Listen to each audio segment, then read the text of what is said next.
Federation of veterans association के सभी साथियों को प्रेम भरा नमस्कार। साथियों,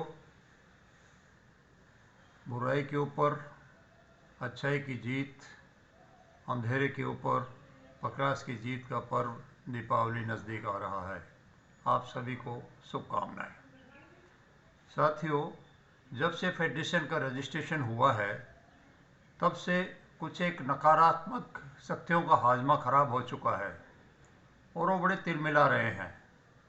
मेरी आपसे गुजारिश है कि इस प्रकार के जो विरोधी ताकतें हैं, पूर्व सैनिकों के हितों को आगे नहीं बढ़ना देना चाहती हैं, इन ताकतों से दूर रहें और इनके झूठे आरोप प्रत्यारोप और जो ये प्रलाप कर रहे हैं इसका जवाब दे करके अपना समय जाया नहीं करें, क्योंकि ये वो एलिमेंट्स हैं जिनका मकसद सिर्फ भोले भाले पूर्व सैनिकों को बरगला कर चंदा इकट्ठा करना, चंदे के पैसे से ऐश करना और अपने यूट्यूब को चला करके अपने आय का साधन बनाना। इनको पूर्व सैनिकों की ओआर, ओपी या कोई दूसरे कल्याण से कोई सरोकार बिल्कुल भी रत्ती भर भी नहीं है। इन लोगों का काम है पूर्व सैनिकों की एकता के अंदर बाधा उत्पन्न करना और किसी भी प्रकार से कोशिश करना कि ये संगठन सारे एक ना होने पाए। आप सबसे गुजारिश है कि आज फेडरेशन ऑफ वेटरन्स एसोसिएशन एक लीगल एंटिटी के साथ में रजिस्टर्ड नेशनल बॉडी है, इसको मजबूत करें और जो सैनिकों की एकता में जहर घोल रहे हैं इनसे सावधान रहें। तमाम हिंदुस्तान के सभी संगठनों को इससे जोड़ने के पूरे प्रयास करें। फेडरेशन ऑफ वेटरन्स एसोसिएशन अपनी गतिविधियों का संचालन किस प्रकार से करे, इसके लिए आपके कीमती सुझाव हमेशा ही स्वागत योग्य रहेंगे। कुछ एक लोग हैं जो बिना मतलब के अंदर बिना फीस के ही फेडरेशन के ऑडिटर बनकर के मैदान में कूद पड़े हैं।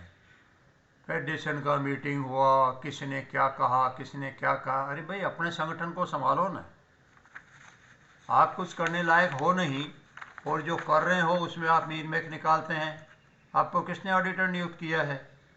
खामे खाए परेशान हो रहे हैं आप लोग। मेहरबानी करके फेडरेशन के मामले में इस प्रकार की बातचीत करने की ज़रूरत नहीं है, क्योंकि फेडरेशन के अंदर एक से एक बढ़कर के गुणी, बुद्धिमान और क्वालिफाइड लोग बैठे हुए हैं जो इसका संचालन कर रहे हैं। और फेडरेशन ये आप लोगों के लिए दो चार लोगों की बनाई हुई दुकान नहीं है। 157 संगठन और लाखों पूर्व सैनिकों का मंच है और जिसके अंदर एक से एक क्वालिफाइड आदमी हमारे पास में है बेहतर सुविधा देने के लिए और हमारे गलत कामों की कमियां निकालने के लिए। साथियों, अभी एक मुद्दा पिछले कुछ टाइम से चल रहा है कि पुलिस के द्वारा अपमान किया जाता है सैनिकों का और इसके लिए एक मांग भी था कि भाई इसके ऊपर आवाज़ उठाई जाए। तो फेडरेशन ने इसके ऊपर कदम उठाया है। पहले भी हमने चिट्ठी लिखी थी और अभी कल ही गृह मंत्रालय को एक चिट्ठी भेजकर हमने गुजारिश करी है कि इस प्रकार के गाइडलाइन, एक निर्देशिका जारी की जाए जो भारत के तमाम पुलिस वालों के लिए लागू हो और भविष्य के अंदर इस प्रकार की कोई घटनाओं को ना दोहराया जाए। साथियों, कुछ लोगों का तिलमिलाना स्वाभाविक है, क्योंकि अभी तक जो उनके डब्बे में आया करता था वो बंद हो गया। फेडरेशन हमेशा से ही चंदा इकट्ठा करने के खिलाफ रहा है और रहेगा। फेडरेशन उतना ही आर्थिक सहयोग मांगेगा जितने की ज़रूरत है और पाई पाई का हिसाब कदम कदम पे आपको दिया जाता रहा है और आगे भी दिया जाता रहेगा।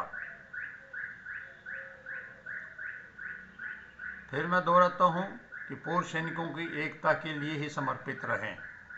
फेडरेशन ऑफ वेटरन्स एसोसिएशन ने पिछले साल बहुत बड़ा एक प्रयास किया सबको एक मंच पर लाने के लिए। कुछ लोग आए भी, लेकिन ज़्यादातर लोग वो इसमें रोड़े अटकाते रहे कि अगर एक हो गए तो फिर हमारी डमडमी कहाँ बजेगी, हमें कौन सुनेगा, हमारे डब्बे में कौन चंदा डालेगा। और उसका नतीजा ये है कि आज भी हर संगठन अलग अलग दिशाओं में काम कर रहे हैं। मेरी सभी से अपील है कि आज की तारीख के अंदर फेडरेशन ऑफ वेटरन्स एसोसिएशन एक सशक्त 157 संगठनों का बड़ा मंच है। सभी साथी हाथ मजबूत करें और एकता का परिचय दे करके हमारे लक्ष्यों को हासिल करने के लिए आगे बढ़ें। मैं पुनः दोहराता हूँ कि किसी भी लोगों की अनर्गल बातों का जवाब देने के बजाय अपने लक्ष्य के ऊपर ध्यान केंद्रित रखें और आपसी सौहार्द बनाए रखें। मैं फेडरेशन के तमाम सदस्यों से ये विनती करना चाहता हूँ कि ये जो नकारात्मक शक्तियाँ जहर घोलने के लिए और गंदगी फैलाने के लिए ऊल जलूल पोस्ट डालते हैं, इनका जवाब ना दें। ये अपने आप ही तड़प करके चुप हो जाएंगे, क्योंकि आप इनको रिस्पॉन्ड करते हैं, इनको ये लगता है कि हाँ हमारे भाव हैं, जबकि ये भाव योग्य लोग हैं ही नहीं। साथियों, आओ हम सब मिलकर एक्सर्विसमैन की भलाई के लिए आगे बढ़ें और एकता के साथ चलेंगे तो अवश्य ही हम होंगे कामयाब। जय हिंद। अर्जुन सिंह राठौड़।